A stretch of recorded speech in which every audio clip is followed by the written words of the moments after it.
खैबर पख्तूनख्वा के स्कूल्स के लिए जो ईटा स्क्रीनिंग टेस्ट कंडक्ट कर रहा है उसमें साउथ रीजन के पीएसटी टेस्ट को हम आज देखने जा रहे हैं। ये 26 अप्रैल को कंडक्ट किया गया है और इसमें स्पेसिफ़िकली हम साइंस और मैथमेटिक्स के जो एमसीक्यूज़ अवेलेबल हुए हैं उनकी सोल्यूशन करेंगे।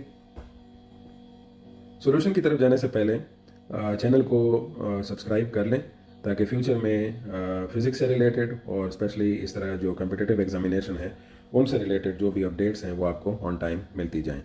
और वीडियो अगर आपको मिसाल के तौर पर हेल्पफुल लगती है तो अपने फ्रेंड्स के साथ भी शेयर करें, जूनियर्स के साथ भी शेयर करें ताकि वो भी इससे फ़ायदा उठा सकें। तो इसमें हमारे पास जो पहला क्वेश्चन आया हुआ है ये ज़ाहिर यहाँ पर क्वेश्चन नंबर 8 है। बाकी सब्जेक्ट के भी इसमें MCQs थे but we are specifying our lecture on science and maths questions. So equivalent fraction of 1 by 3 is, so options हैं 2 by 3, 3 by 9, 4 by 2, 4 by 10 और 5 by 12। तो ज़ाहिर है इस किस्म के जो questions होते हैं उसमें आपने क्या करना होता है, सिंप्लीफिकेशन करनी होती है ताकि आपको इक्विवेलेंट फ्रैक्शन का पता चल सके। अब आप ज़ाहिर है अगर आप 4 by 10 को सिंपली, क्योंकि ज़ाहिर है वो एक प्रॉपर फ्रैक्शन की फॉर्म में आया हुआ है 1 by 3, सो 4 by 10 को अगर हम रिजॉल्व करते हैं तो ये क्या बन जाएगा, 4 by 10 बनेगा, 2 2s are 4, 2 5s are 10, ये 2 by 5 के बराबर बनेगा। इसी तरह 3 by 9 जो है ये 3 by 9 में 3 3s are 9, ये 1 by 3 बनेगा। 2 by 3 ऑलरेडी प्रॉपर फ्रैक्शन की फॉर्म में है, 5 by 12 भी फर्दर रिजॉल्व नहीं हो सकता। सो इस वजह से आपके पास जो करेक्ट ऑप्शन बनता है दैट इज़ ऑप्शन बी। ठीक है, so this should be noted कि ये 1 by 3 जो करेक्ट ऑप्शन जो रेशो है वो किसके बराबर बनेगी, 3 by 9 के। ठीक हो गया। दूसरा क्वेश्चन हमारे पास है 102 मीटर पर second in kilometre per hour. अब इसमें ये आपको ऑप्शंस दिए गए हैं 4, ठीक है, और ज़ाहिर है इसको हमने सॉल्व करना है। मैं आपको एक पहले प्रॉपर सॉल्व करने का तरीका बताता हूँ, फिर आपको एक शॉर्टकट भी बताता हूँ। अब अगर मीटर को किलोमीटर में कन्वर्ट करना है तो 1 metre is equal to 1 by 1000 kilometre और 1 सेकेंड जो है that is equal to 1 by 3600 hour. तो अगर हम क्वेश्चन की तरफ आते हैं सो दैट इज़ 102। अब मैं क्या करूँगा, पहले मैं आपकी आसानी के लिए इसको मीटर पर सेकंड में लिख लेता हूँ। ठीक है, यहाँ से चलें, इसको निकाल दें क्रॉस साइन को। अब इसमें कन्वर्जन फैक्टर डाल दें।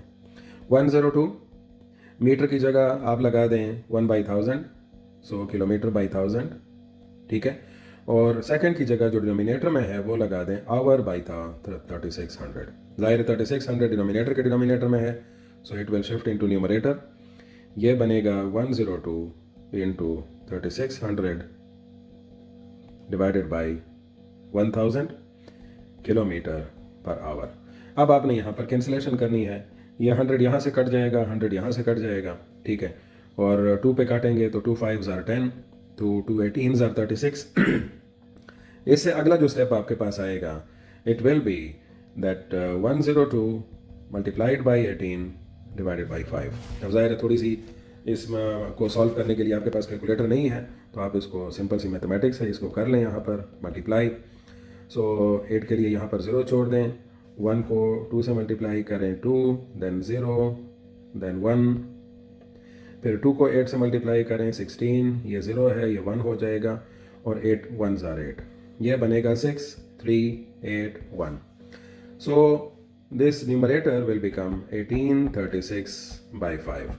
अब मैं डायरेक्टली भी आपको यहाँ पर कैंसिलेशन सिखा सकता हूँ, और अगर आप इसको सिंपल मतलब प्लेन तरीके से करना चाहते हैं तो वो भी डिवीजन आपको मैं बता देता हूँ। 1836 को 5 पे डिवाइड करें, 5 3s are 15 आ जाएगा, 3 यहाँ पर रिमाइंडर बचेगा, इस 3 को नीचे ले आएँ 33 बन जाएगा, और 5 6 are 30, फिर 3 रिमाइंडर बन गया, और ये 6 को नीचे ले आएँ और ये बन जाएगा 5 7s are 35, 1 रिमाइंडर आ जाएगा। ठीक है, और फिर यहाँ पर पॉइंट लगा दें। ठीक है, और यहाँ पर 0, तो ये बन जाएगा 10, 5 2s are 10, तो रिमाइंडर ख़त्म हो गया। 367.2 आपके पास जो ऑप्शन नंबर ए है वो करेक्ट ऑप्शन आ गया। लेकिन अब मैं इसमें आपको बताता हूँ कि आपको एक प्रॉपर चीज़ मिली है वो क्या मिली है 18/5। और ये देखें मैंने ओरिजिनल जो फैक्टर है उसको छेड़ा नहीं है, मैंने सिर्फ वो जो कन्वर्जन फैक्टर था उसको सॉल्व किया है। सो 18/5 जो है उसको अगर आप क्या करते हैं मल्टीप्लाई करते हैं तो आप मीटर पर सेकंड को, मैं आपको यहाँ पर एक ये मैजिक नंबर बता देता हूँ कि मीटर पर सेकंड को अगर आपने किलोमीटर पर आवर में कन्वर्ट करना है, ठीक है, सो आपको क्या करना पड़ेगा, मल्टीप्लाई जो भी नंबर है उसको 18/5 से मल्टीप्लाई कर दें।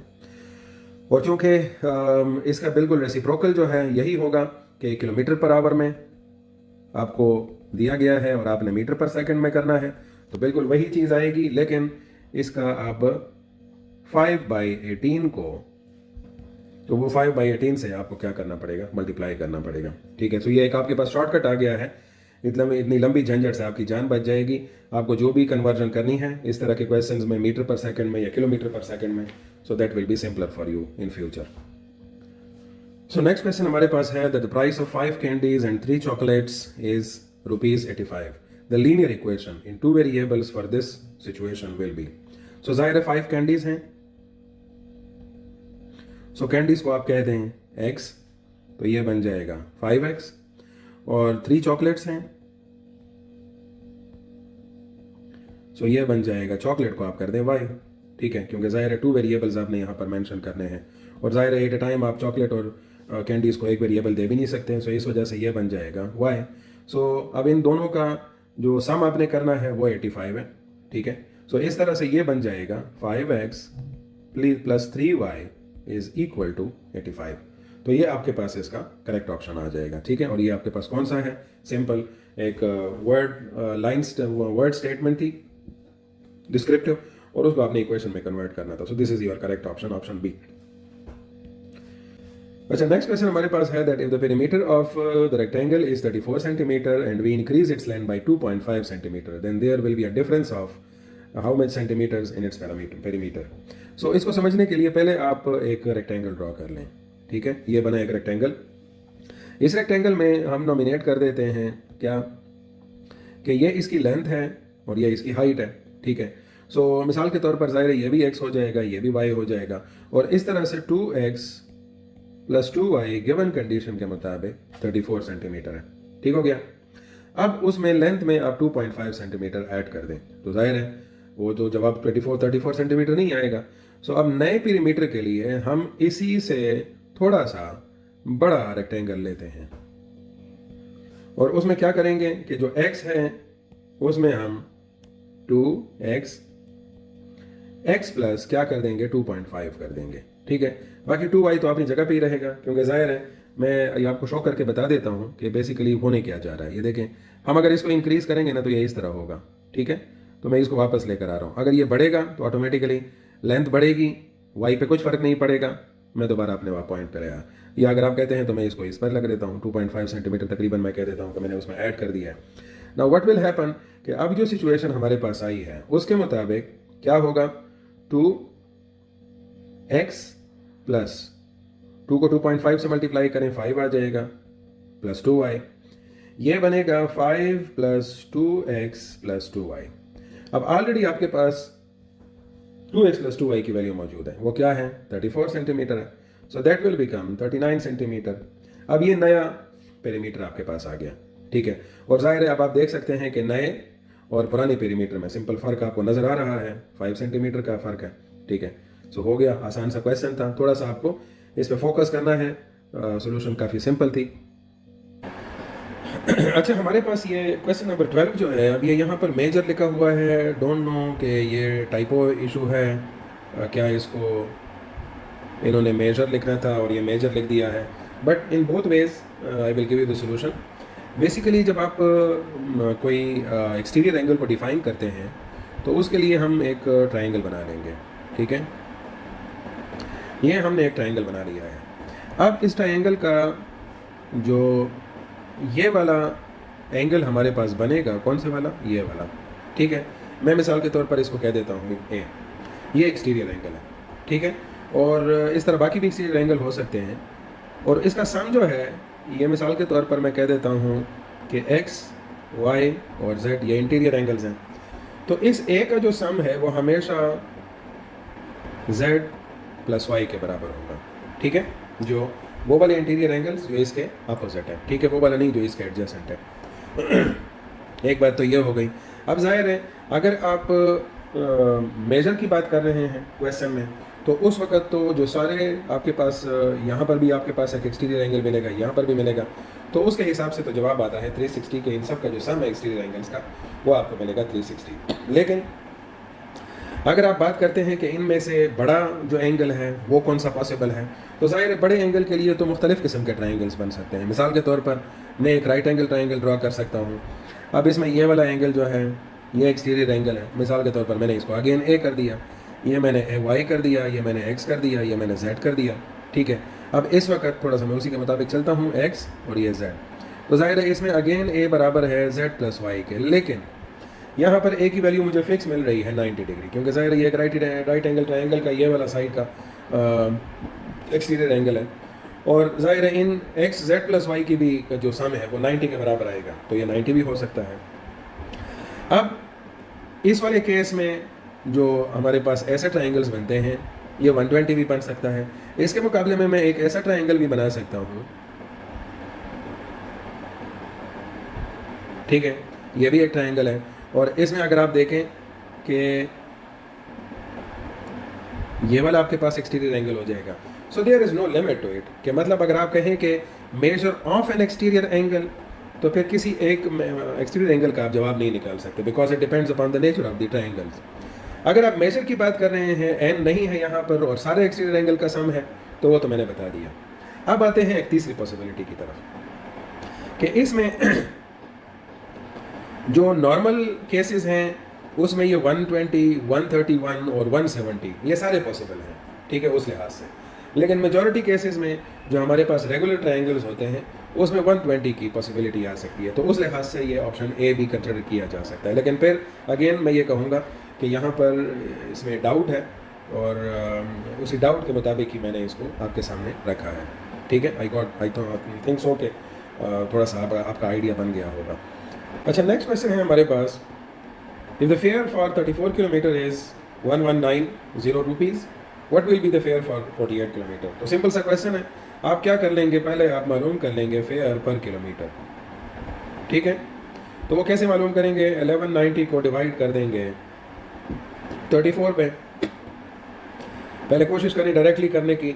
2 17s are 34, 2 5s are 10, यहाँ से 1 चला जाएगा 19 बन जाएगा, 2 9s are 18, 1 बच जाएगा फिर, और 2 5s are 10, ये हो गया। फिर हो गया 595 डिवाइडेड बाई 17, थोड़ा सा 17 का टेबल भी आपको आना चाहिए है। 17 1s are 17, 17 3s are 51, तो ये 8 बचा, 8 यहाँ पर आ जाएगा 85, तो 17 5s are 85, ये बन गया 35 रुपीज़ पर किलोमीटर। अब आपके पास कितने किलोमीटर्स हैं, 48 किलोमीटर्स हैं, तो ये मल्टीप्लाई कर दें। मल्टीप्लिकेशन में क्या चीज़ आ जाएगी, 48 को 35 से मल्टीप्लाई करें, 0 रखें यहाँ पर, 3 8s are 24, 3 4s are 12, 2 इसमें साथ ऐड कर दें, 14 हो जाएगा, 5 8s are 40, 4 हो गया, 5 4s are 20 और 24 बन गया, तो ये बन जाएगा 0 8 6, तो ये आपके पास जवाब आ जाएगा 1680 रुपीज़, ठीक हो गया। सो क्वेश्चन नंबर 14 में find the cost of painting of a cuboid containing 4 metre, 3.5 metre width है, ये लेंथ है, और हाइट है 6 मीटर, और रेट है उसका 43.78 पर स्क्वायर मीटर। तो पहले तो आप इसका क्या निकाल लें, सरफेस एरिया क्यूबॉइड का, क्योंकि उसका सरफेस को ही आपने पेंट करना है। सो that will B 2 multiplied by length into breadth plus bread into height plus height into length, ठीक है। तो ये रिज़ल्ट आपके पास आ जाएगा 2, इसको आप सॉल्व कर लेंगे, 4 इंटू 3.5 प्लस 3.5 इंटू 6 और प्लस 6 इंटू 4, ठीक है। इसको सिंपल सी मैथमेटिक्स है, मल्टीप्लिकेशन है, आपके पास यहाँ से जवाब आ जाएगा 118 स्क्वायर मीटर। अच्छा, फिर उसके बाद अगला काम क्या करना है, रेट आपको दिया गया है कितना, 43.78 रुपीज़ पर स्क्वायर मीटर, ठीक हो गया। सो अब आप देख लेंगे कि कॉस्ट हमारे पास कितनी बनती है। सो कॉस्ट आपके पास क्या बनेगी, टोटल सरफेस एरिया आपके पास 118 बना है, उसको आप मल्टीप्लाई कर देंगे 43.78, और आपको ये बहुत मुश्किल लगता होगा ये सोल्यूशन, लेकिन ये आसानी से आप कर सकते हैं। थोड़ा सा मैं आपको बता देता हूँ दैट हाउ टू प्रोसीड। इसके नीचे आप लगा देंगे 100, इस पॉइंट को आप हटा दें, ठीक है, हो गया। अब इसको क्या कर दें 250, और पहले इसको 2 पे डिवाइड करें, 2 2s are 4, 2 1s are 2, यहाँ से 1 चला गया, 2 8s are 16, फिर एक चला गया यहाँ पर, और 2 9s are 18, और फिर उसको यहाँ से भी काट लें, 2 25s are 50, और 2 5s are 10, और ये एक शिफ्ट हो जाएगा इधर, और 2 9s are 18। तो आपके पास जवाब आ जाएगा अगले स्टेप में ये।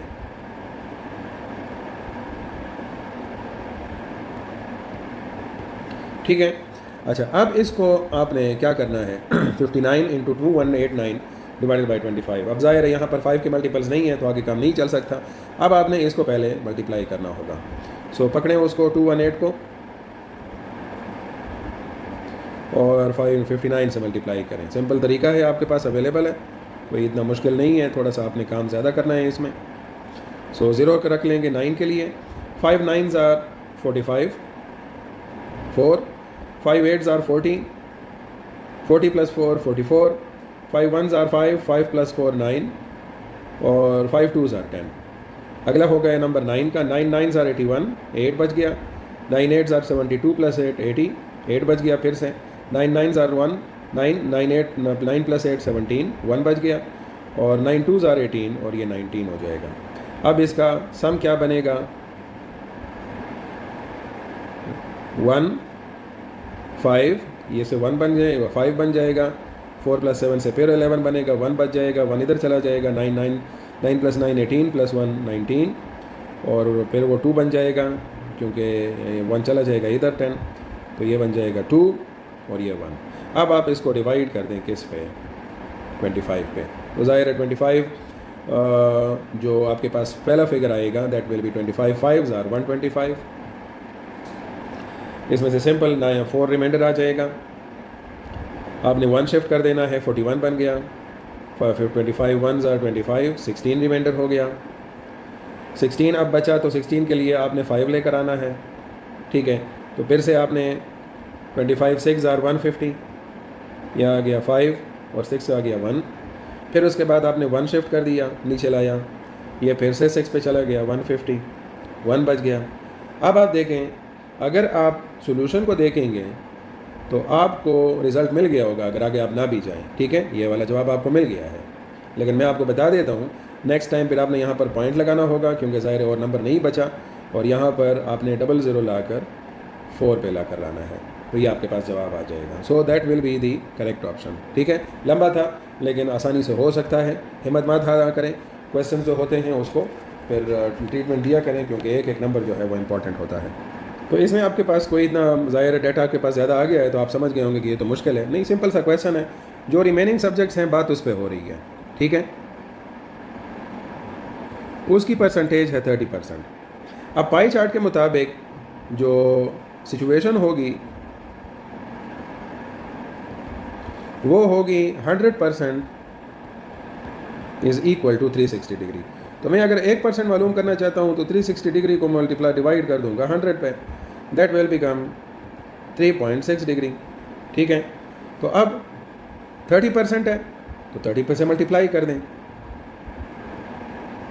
सो 30% आपके पास आ जाएगा, 30% मल्टीप्लाइड बाई 3.6 डिग्रीज, तो ये आपके पास बन जाएगा, इसको सिंपल मल्टीप्लिकेशन है, थोड़ा भी अगर आप थोड़ा सा माइंड यूज़ किया करें चीज़ों को सॉल्व करने में, ये पॉइंट हटा दें, 10 लगा दें, इधर से ये 10 हट जाएगा, ठीक है, सिंपल, और 36 को 3 से मल्टीप्लाई करें, so you will get 108 degree. तो ये आपके पास ये वाला करेक्ट ऑप्शन आ जाएगा। सो नेक्स्ट जो हमारे पास क्वेश्चन है, the mass of the bulb is 12 milligrams and the mass of the tube light is 25 grams. How much heavier is the tube light than the bulb? ठीक है, सो वैसे तो आपको ये नज़र आ रहा होगा कि नंबर सिंपल हैं, लेकिन ये एक ग्राम में है और दूसरा मिलीग्राम में है, तो आप 12 मिलीग्राम को लिख लें 12 × 10⁻³ -3 ग्राम्स, दूसरी तरफ 25 ग्राम्स हैं, सो 12 इंटू 10⁻³ को प्रॉपर लिख देंगे 0.012 ग्राम्स, और ये 25 ग्राम हो जाएगा। अब इनका डिफरेंस निकाल लें, 25.000 सो यहाँ से शिफ्ट करते करते ये बन जाएगा 0 और 10 से 2 गया तो 8 बन जाएगा, 9 बचा था, 9 से 1 गया, फिर 8 बचेगा, 9 से 0 गया, 9 और 5 से यहाँ पर शिफ्ट हुआ था तो ये 4 बना था। तो ये आपके पास करेक्ट ऑप्शन आ जाएगा 24.988 ग्राम्स। अगला क्वेश्चन है हमारे पास, the factorisation of 2x³ + 16 is. तो इसमें भी आपने सिंपल फैक्टराइजेशन के जो आपके पास ऑलरेडी डिफाइंड वो हैं फार्मूलाज हैं उनको यूज़ करना है। सो 2x³ + 16 है, इससे आप 2 कॉमन कर लें तो ये बन जाएगा x³ + 8। ठीक है, अब ये क्या है, 2x³ और 2 सो आपके पास ऑलरेडी इक्वेशन पड़ी हुई है, a³ + b³ is equal to a + b into a² + b² - ab। ठीक है, तो इसी के फार्मूले के मुताबिक आपके पास जवाब आ जाएगा, 2 यहाँ पर आ जाएगा, फिर उसके बाद इसको आप किस फॉर्मेट में लिख देंगे, x + 2 और x² - 2x + 4, 2 का स्क्वायर आ जाएगा। ठीक है, तो ये आपके पास इसका रिज़ल्ट आएगा। अब आप देखें कि इस रिज़ल्ट की मैचिंग जो है वो किससे हो रही है। बिल्कुल आपने सही देखा, ऑप्शन सी जो है that is the correct option. Next question है आपके पास, z1 is equal to 6 + 3 iota, z2 is equal to 3 - 5 iota and you have to find out the z1 - z2। सो इसमें ये माइनस नहीं है, दैट इज़ इनकी मल्टीप्लिकेशन है। ठीक है, तो इसके मल्टीप्लिकेशन के लिए क्या करना पड़ेगा, सिंपल रूल है 6 + 3 iota और 3 - 5 iota। ठीक है, तो आप इनको मल्टीप्लाई कर दें, सिंपल a + b या -b जिस तरह आपने नॉर्मल ब्रैकेट्स को आप सॉल्व करते हैं। सो 6 3 आ जाएगा 18, फिर उसके बाद अगला नंबर है 6 का, पहले ये 6 3 के साथ चला गया, फिर ये हो गया, ये बन जाएगा -30 iota, फिर उसके बाद 3i का इसके साथ नंबर होगा +9 iota, और फिर 3i बनेगा, ये बनेगा iota² भी आ जाएगा। ठीक है, सो ये -15 iota², iota² ख़ुद -1 के बराबर होता है, तो ये बनेगा 18 - 30 iota +9 iota -15 इंटू -1, तो ये माइनस माइनस, ये जो माइनस है यहाँ पर और ये माइनस, ये प्लस हो जाएंगे। सो 18 + 15 और इससे जवाब आ जाएगा -21 iota और इससे आ गया 33। तो ये आपकी ये आयोटा है। ठीक है, तो ये आपके पास करेक्ट ऑप्शन आ जाएगा। नेक्स्ट क्वेश्चन है हमारे पास, the cost of 1 rubber and 7 sharpeners are 61 rupees. ठीक है, जहन में रखें 1 रबर और 7 sharpeners, while that of 3 rubbers and 1 sharpeners are 23 rupees. What is the price of 1 sharpener? तो अब थोड़ा सा पहले आप इनको इक्वेशन की फॉर्म में लिख दें। मैं क्या लिखता हूँ, 1r + 7s is equal to 61। ठीक हो गया, ये मैंने पहली इक्वेशन लिख दी, और दूसरे के लिए लिख दिया 3r, r for rubber and s for sharpener, + 1 sharpener is equal to 21 rupees. ठीक है, अब ज़ाहिर है आप एलिमिनेशन या सब्स्टिट्यूशन मेथड से सॉल्व कर सकते हैं। हम यहाँ पर एलिमिनेशन का तरीका यूज़ करते हैं। उसके लिए मैं जो इक्वेशन 2 है उसको मल्टीप्लाई करता हूँ ताकि ज़ाहिर है ये दोनों बराबर हो जाएं 7 से। ठीक है, जब मैं इसको 7 से मल्टीप्लाई करूँगा, so this will become 21r + 7s is equal to 147। ठीक है, अब आप क्या कर लें कि इक्वेशन 1 जो है रिज़ल्ट से सब्ट्रैक्ट कर लें। अब ज़ाहिर इक्वेशन 1 क्या है, 1r + 7s is equal to 61, और सब्ट्रैक्ट कर लें तो सारे साइन चेंज हो जाएंगे, ये कैंसिल आउट हो जाएगा, ये आ जाएगा 20r is equal to, and that will be 86 इनका डिफरेंस।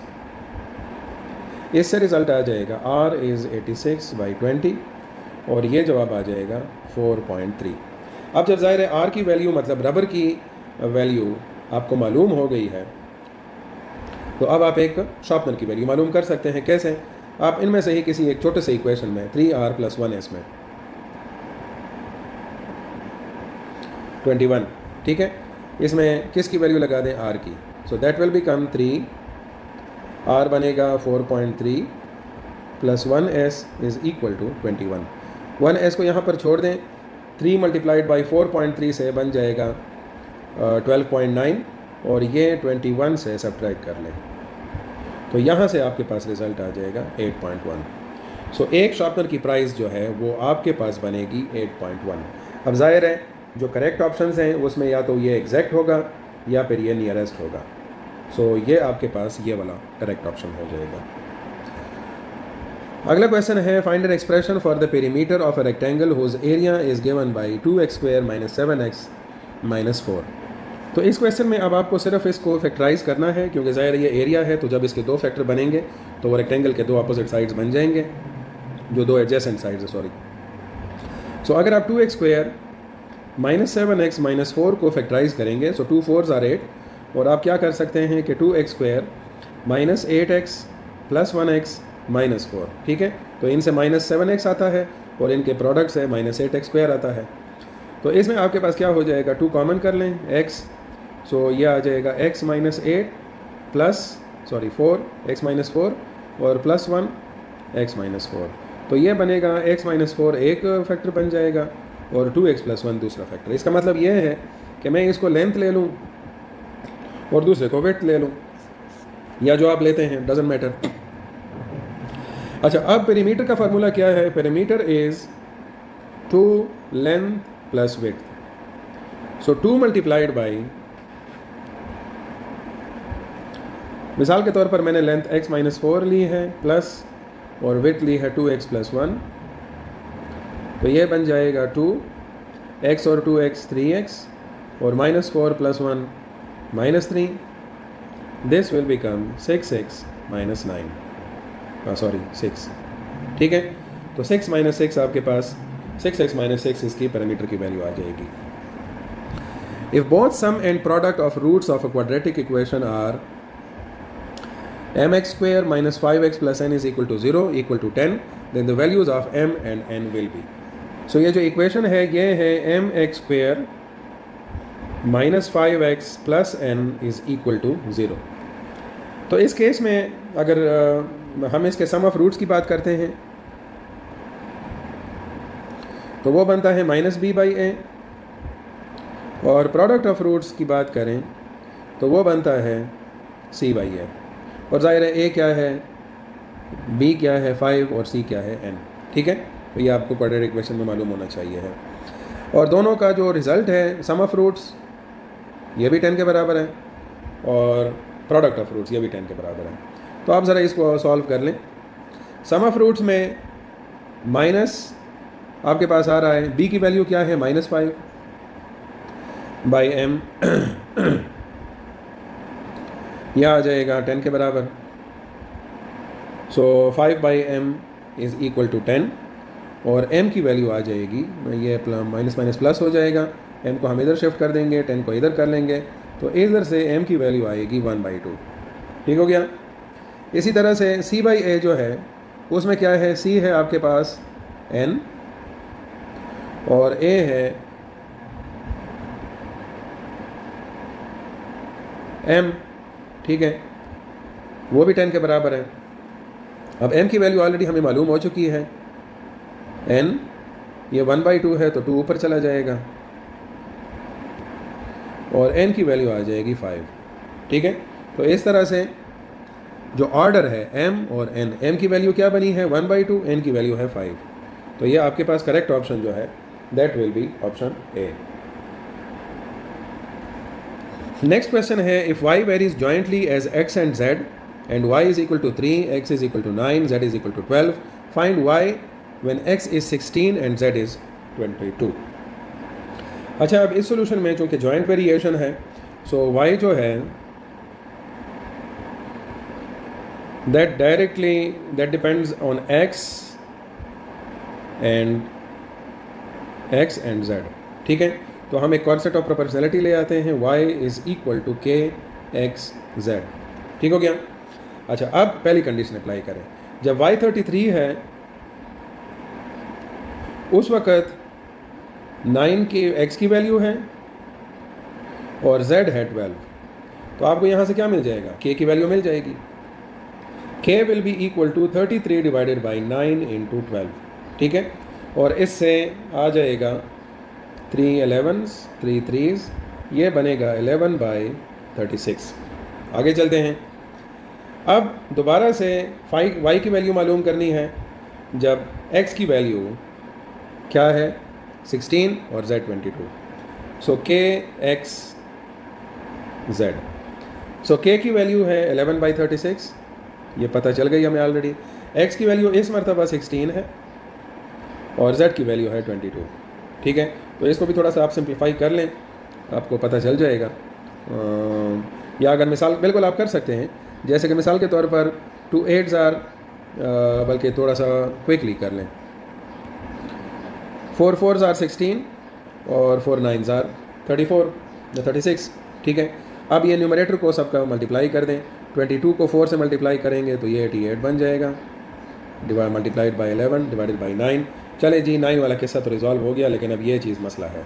अब आपने क्या करना है, 11 को 88 से मल्टीप्लाई करना है, 9 अपनी जगह पर छोड़ें, 11 8s आर 88, 8 बच गया, और 11 8s आर 88, 88 प्लस 96, सो 968/9 आपके पास करेक्ट ऑप्शन होगा, ठीक है। नेक्स्ट क्वेश्चन है हमारे पास, if an arc length 2.5 centimetre of a circle subtends an angle 8 at the centre O of a diameter 6 centimetre, the value of, ये मेरे ख्याल में थीटा है, ठीक है, डिग्री है, जो एंगल है वो कितना बनेगा। तो इसमें अब सिंपल सोल्यूशन है हमारे पास, और वो क्या कि S is equal to R theta या theta is equal to S/R। S है आर्क लेंथ, R है रेडियस, आपको डायमीटर दिया हुआ है तो उसका हाफ कर लें। सो थीटा बन जाएगा, S की वैल्यू है 2.5 और R बन जाएगा 6 का हाफ 3। और भी सोल्यूशन सिंपल करने के लिए 10, ये पॉइंट हटा दें, दैट विल बिकम 25/30। 25 को 30 पे डिवाइड कर दें, 0.0, तो ये बन जाएगा 38, 3 8 24 बिल्कुल। तो ये बन जाएगा 10, फिर उसके बाद 0 लगा दें, ये 33s आर 90, और फिर ये चक्कर चलता जाएगा, ठीक है। तो ये आपके पास करेक्ट ऑप्शन आ जाएगा। विच one of the following is not a characteristic of gases. अब ये थोड़ा सा साइंस के क्वेश्चन शुरू हो गए हैं। They adopt the shape of the container, notes, गौर करें, ठीक है, ये आपने गलत वाला निकालना है इसमें। They move continuously, gas molecules move in straight line, less energy is required to break force of attraction between gas molecules. अच्छा, अब इस केस में जो पहला ऑप्शन है ये बिल्कुल उसका गैस का मेन करेक्टर है, कॉन्टीन्यूस मूवमेंट होती है, gas move in straight line जब तक उनकी कोलिजन नहीं होती। अब ये जो पॉइंट है लेस एनर्जी इज़ रिक्वायर्ड, ये भी तो एक तरह से गैस से रिलेटेड है, मतलब हम निकाल नहीं सकते इसको, लेकिन कंपैरेटिवली इसकी जो स्टेटमेंट है वो डायरेक्टली गैस पर अप्लाई नहीं होती। मतलब गैस का करेक्टर जो है वो हम जो टॉप के 3 ऑब्जर्वेबल्स हैं उनसे डिफाइन कर सकते हैं, ठीक है। तो इस वजह से ये कंडीशन किसी भी सिस्टम पर अप्लाई की जा सकती है, मॉलिक्यूल्स पर। सो इस वजह से यहाँ पर जो वीकर ऑप्शन है, मतलब जो नॉट की कैटेगरी में आ सकता है, that is the option D.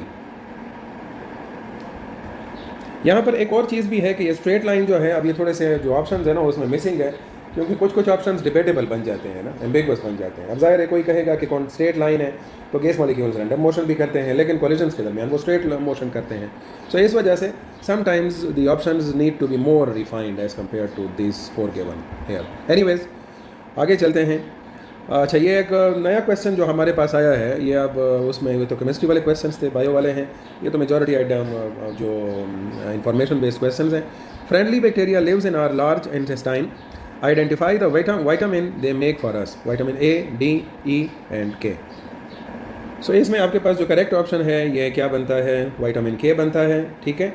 और ये एक क्रूशल रोल प्ले करता है ब्लड क्लॉटिंग और बोन हेल्थ में, ठीक है।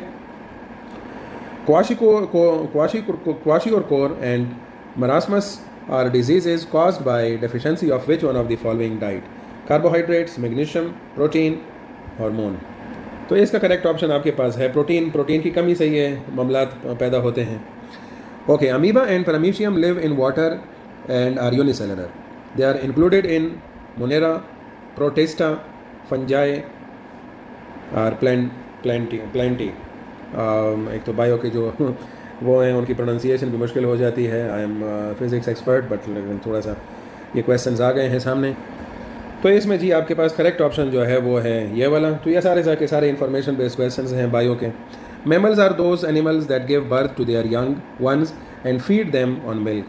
Which one of the following is not a mammal? Lion, bat, platypus and ascaris. तो इसमें जी ascaris जो है वो करेक्ट ऑप्शन है। नेक्स्ट क्वेश्चन है हमारे पास, which one of the following statement is not true regarding asexual reproduction? It involves one parent, it is a slow process, new organisms can completely resemble the parent, no involvement of male and female gametes. Not true, जहन में रखें। तो इसमें भी बाकी सारे ठीक हैं, ए, सी और डी। स्लो प्रोसेस नहीं है, इट्स अ फास्ट वन, तो ये गलत होगा। Almost half of a body weight is due to muscles. The number of muscles 30 present in human body are. अब यहाँ पर कोई मिसिंग है स्टेटमेंट में, मैं ओरिजिनल पेपर में कंफर्म करता हूँ। क्या है? Half of the body weight is due to muscles. The number of muscles present in human body are, ये 30 मेरे ख्याल में गलती से आया हुआ है, ठीक है। तो इसका करेक्ट ऑप्शन जो है वो आपके पास 600 है। अच्छा, यहाँ पर कुछ क्वेश्चंस मुझसे उसमें पिक करने में मिस हो गए थे, मे बी कि आगे आ जाएं, लेकिन मैं यहाँ पर बता देता हूँ सीक्वेंस में कि विच one of the following is herbivores. ठीक है, हर्बीवोर्स के बारे में एक क्वेश्चन था और जो ऑप्शंस थे वो लायन, क्रोकोडाइल और शार्क और डियर थे। तो उसमें जो करेक्ट ऑप्शन है वो डियर है। इसी तरह the first synthetic dye used mauveine was discovered in 1856 by teenage William Henry Perkin. He created this dye out of coal tar. ठीक है, यहाँ पर ये करेक्ट ऑप्शन है। स्क्रीन पर ये क्वेश्चंस मेरे पास अवेलेबल नहीं हैं। और दूसरा है उसके पास number of chromosomes in specific in each species. In frogs the number of chromosomes are 26। ठीक है, फ्रॉग में।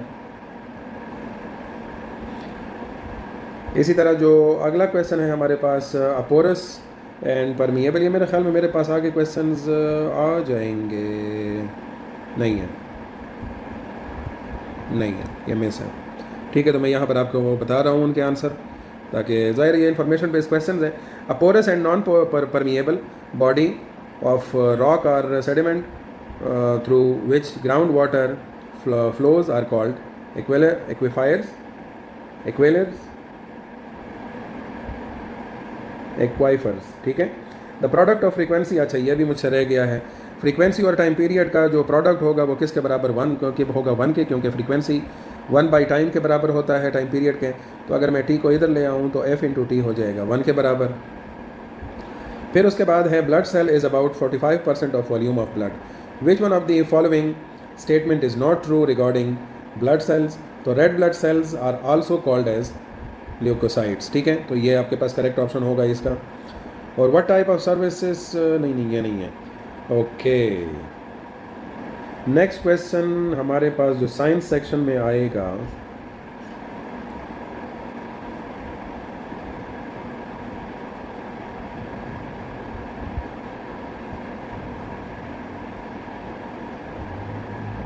वो आ जाएगा ये वाला। ठीक है, so magnetic lines of force always form, तो ये आपके पास क्या है? Close loop. ठीक है, जाहिर है एम्पेयर का लॉ भी अगर आप देखते हैं, ये एक वायर है, इसके गिर्द जो भी मैग्नेटिक फील्ड बनेगी that will be a close loop. अच्छा, इसी तरह से the system of international of resistance is ohm and represented by Greek letter omega. Omega is equal to which one of the following? So V is equal to I R, ohm's law है। R है V by I के बराबर, तो आप देखें 1 volt by 1 ampere mean. ठीक है, तो ये आपके पास ऑप्शन बी करेक्ट हो जाएगा। अच्छा, इसी तरह से milk contains protein called casein. When milk mixed with acid, casein molecules combine to form long chain, और इस चेन को हम क्या कहते हैं? Casein plastic. ठीक है, इसी तरह से if the initial mass of the star is between 1 to 5 times of the solar mass, the red giant becomes.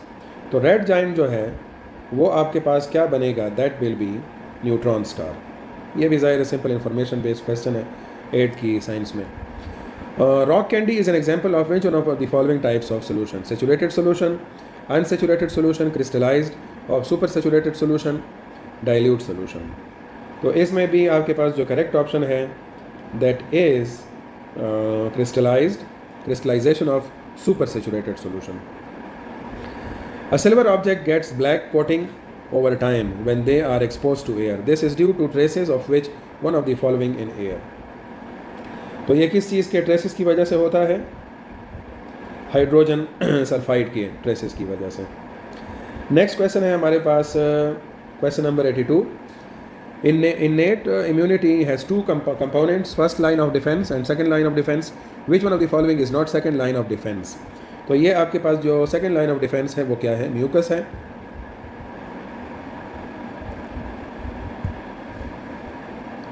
(79 less than 6 times a number is equal to the number. The algebraic expression for the above statement is. ठीक है, तो जाहिर है इसमें simple सी चीज़ है कि 6 times a number, मतलब वो नंबर आप x ले लें तो 6 टाइम्स हो जाएगा और उससे आप 69 को सब्ट्रैक्ट कर लें। ठीक है, तो इससे एक दूसरा नंबर बन रहा है, x है या y है जो भी है, तो ज़ाहिर इन्होंने x पे ही रखा हुआ है, तो ये आपके पास करेक्ट ऑप्शन हो जाएगा। The length of one side of the cube is 4 metre. The surface area of the cube will be. तो surface area of a cube जो है वो है 6 मल्टीप्लाइड बाई साइड का स्क्वायर, मतलब 4 का स्क्वायर। तो यह बन जाएगा 6 इंटू 16 और यह बनेगा 96 स्क्वायर मीटर। अच्छा, अब जो आपके पास ये करेक्ट ऑप्शन होगा that will be 96 square metre. Average weight of 4 boys is 24 kilograms. The weight of the another boy is also included. Their average weight becomes 24.6. Find the weight of the 5th boy.